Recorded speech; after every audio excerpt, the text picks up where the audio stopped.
আমরা চাই না মমতা আবার আসুক। আমরা যে কালচারে বড় হলাম সেই কালচার আর তাদের সাথে আমাদের ম্যাচ হচ্ছে না। এখন হচ্ছে কি আমার বিপদে আমি সেই পাশের বাড়ি দিদিটাকে আর পাচ্ছি না, এটা একটা বড় ফ্যাক্ট। আমি আমার বিপদে আপনাকে আমি পাচ্ছি না, তো এখানে কি হয় না, সমাজটা জায়গাটা নষ্ট হয়ে যায়, অনেক কিছু নষ্ট হলো এইভাবে। এই আস্তে আস্তে আস্তে আস্তে সিন্ডিকেটের রাজত্বে, গুন্ডা দলের রাজত্বে পুরো নষ্ট হয়ে যাচ্ছে।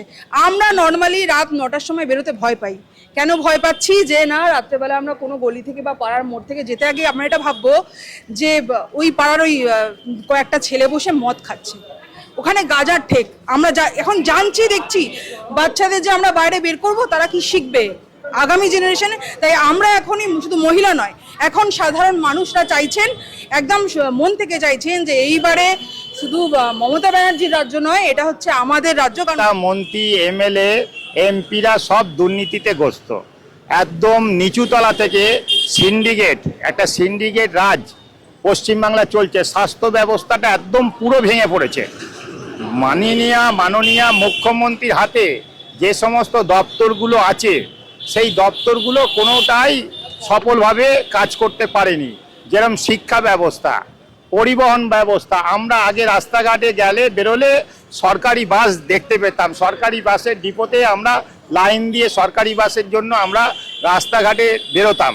কিন্তু দেখা যাচ্ছে পরিবহন ব্যবস্থা এমন দুরবস্থা হয়ে গেছে, বর্তমানে যিনি পরিবহন মন্ত্রী, নামেই পরিবহন মন্ত্রী, কিন্তু মাননীয় মুখ্যমন্ত্রীর নির্দেশে সব কিছু দপ্তর তো চলছে, এই দপ্তরগুলো মানে মন্ত্রীবিহীন। আমরা চাই না মমতা আবার আসুক। আবার আসুকের থেকে বড় কথা হচ্ছে আমাদের রাজ্যটাকে যেভাবে শেষ করেছেন উনি।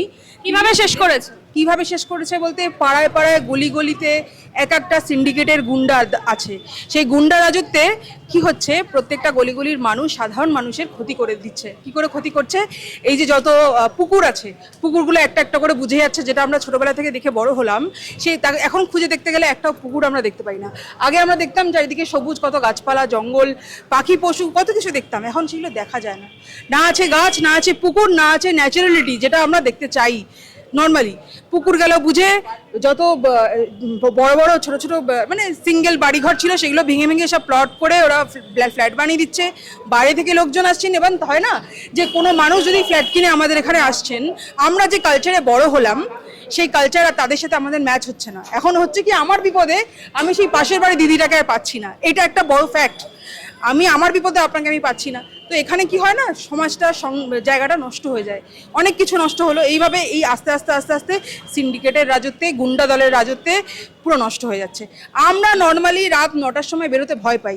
কেন ভয় পাচ্ছি? যে না, রাত্রেবেলা আমরা কোনো গলি থেকে বা পাড়ার মোড় থেকে যেতে আগে আমরা এটা ভাববো যে ওই পাড়ার ওই কয়েকটা ছেলে বসে মদ খাচ্ছে, ওখানে গাজার ঠেক। আমরা এখন জানছি, দেখছি বাচ্চাদের যে আমরা বাইরে বের করব, তারা কি শিখবে আগামী জেনারেশনে। তাই আমরা এখনই, শুধু মহিলা নয়, এখন সাধারণ মানুষরা চাইছেন, একদম মন থেকে চাইছেন যে এইবারে শুধু মমতা ব্যানার্জির রাজ্য নয়, এটা হচ্ছে আমাদের রাজ্য। কারণ মমতা ব্যানার্জি ভেবেই নিয়েছেন যে উনি এটা বাংলাদেশ চালাচ্ছেন, এটা ওনার দেশ, কিন্তু উনি ওনার সিটে বসে উনি চালাতে চান যে এটা আমার দেশ।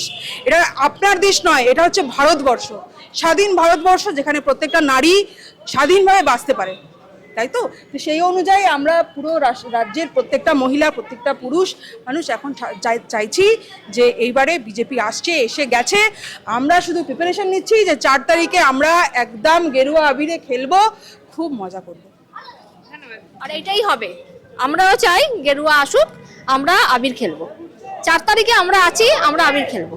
4 তারিখে আবির খেলবেন। তা এখানে আর কি কি হয়েছে, মানে কি কি দুর্নীতি হয়েছে? এখানে অনেক রকমই দুর্নীতি হয়েছে। যেমনি এখন মহিলারা তো রাস্তায় বেরোতেই পারে না, অনেক রকম গলিতে গলিতে সব ছেলেরা বসে আছে। তারা কি, তারা গুন্ডামো করছে, মহিলারা বেরোতেই ভয় পাচ্ছে। তাদের যে এখন ঘরে ঘরে বাচ্চারা রয়েছে, তারা পর্যন্ত ভয় পাচ্ছে, কেন পাড়ায় সব গুন্ডারা বসে আছে। আমরা চাই না এটা আবার হোক, আরো সব বাচ্চারা জন্মাচ্ছে, তারা যেন না ভয় পায়, তারা নিশ্চিন্ত মনে কলেজ করবে, তারা নিশ্চিন্ত মনে অফিস করবে, তারা নিশ্চিন্ত মনে পড়াশোনা করবে, রাস্তাঘাটে তারা বেরোবে। আমরা এটাই চাই।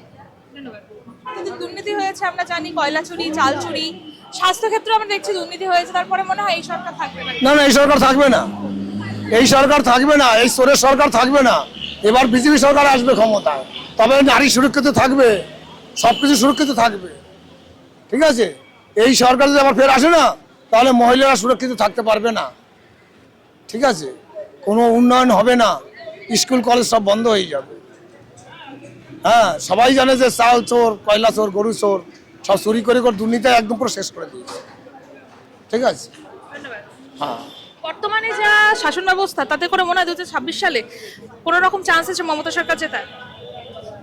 পশ্চিমবঙ্গকে 15 বছর ধরে যেভাবে পিছনের দিকে পিছিয়ে দেওয়া হয়েছে, আর আগামী দিনে যদি একবার মমতা ব্যানার্জি আসে, তাই পশ্চিমবঙ্গটা আর পশ্চিমবঙ্গ থাকবে না, পশ্চিম বাংলাদেশ হয়ে যাবে। শিক্ষাক্ষেত্র, চাকরি ক্ষেত্রে মানে সর্বদিক থেকেই পিছিয়ে ফেলেছে। পশ্চিমবঙ্গকে এবার বিক্রি করতে হবে, এমন একটা পরিস্থিতি এসে গেছে। এখন পশ্চিমবঙ্গকে বাঁচাতে গেলে একটাই উপায়, সেটা হলো ভারতীয় জনতা পার্টিকে ক্ষমতায় আনতে হবে। ভারতীয় জনতা পার্টি ক্ষমতায় এলে ডবল ইঞ্জিনের সরকার হবে, পশ্চিমবঙ্গ তবেই বাঁচবে। ভারতীয় জনতা পার্টি আসলে বা ডবল ইঞ্জিন সরকার আসলে কি লাভ হবে? আমাদের যারা মায়েদের যারা 1200-1500 টাকা করে দিচ্ছে, সেটা আমরা 3000 টাকা করে দেবো। আর যে 1,20,000 টাকা ঘর দেওয়া হচ্ছে, যাদের ঘর নেই তাদের জন্য আমরা 3 লক্ষ টাকা ঘর দেবো।